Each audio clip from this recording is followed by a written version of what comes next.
horretan taldetxo bat elkartu ginen, eta pixkanaka hasi ginen jolas desberdina probatzen umena hitzekin, eta iritsi ginen misterio jolasak ezagutzea. Eta asko engantxatu ginuzean gu jolas mota honek, eta konturatu ginen oso erramienta egokie izan litekela hainbat balore eta kulturako zenbait kode eta bestelako konpetentzia asko lantzeko. Eta konturatu ginen euskeraz ez zeudela modu hontako jolasak. Eta orduan horri tiraka, pixkanaka iritsi geha bi produktu sortzea. Bat da 6-12 urte bitartekontzako misterio kasu laburrak, eta bestea da Aralarko Txantxa misterio jolasa. Kasu laburrak haurrentzako zuzenduta daudenak, izango lieke 10 arazo egoera, non ariketa desberdinen bidez, asmatu behar duen zer gertatu den. Eta ariketa oin bidez, konpetentzia desberdinek lantzeie.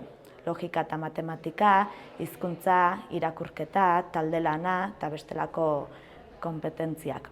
Aralarko Txantxa berriz, helduxegontzat pentsatuta daon misterio jolas bat da, eta bertan hilketa bat gertatzea, Goierrin, Larioko urtegin, eta pista desberdinek agertzeie. Izango litzake pixkat, misterio novela bat, eta mai jolasa, eta iesgelan arteko fusio bat. Izango litzake gutxi gora bera hola esplikatzeko.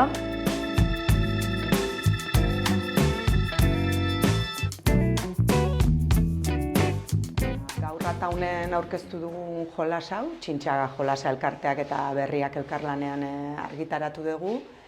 Txintxa jolasak elkarteko lagunak dira jolasaren egileak, eta orain dela hilabete batzuk jo zuten berriaren atea. Behaiek oso olako jolasen zaleak zialako, baino merkatuan euskarazkorik ez zegoela eta animatu zialako propio euskarazko horrelako jolas bat sortzen, baino bide lagun bat behartzutelako nolabait proiektuak beak argia ikustezan. Eta iruditzen zitzaigun bi jolasek euskaraz argitaratuak izatetik harago, hori beha ere balio bat da, baino zekartzaten hainbat balio eta ikuspegi oso ondo konektatzen ziala berriaren balioekin ere, eta elkar hartuta egin dugu bide hori. Gaur aurkeztu dugu Ataunen, esan bezala, gaurtik bertatik egongo da berria dendan eskuragarri, eta Durangoako azokan ere berriaren erakusmailan eskuratu ahal izango da.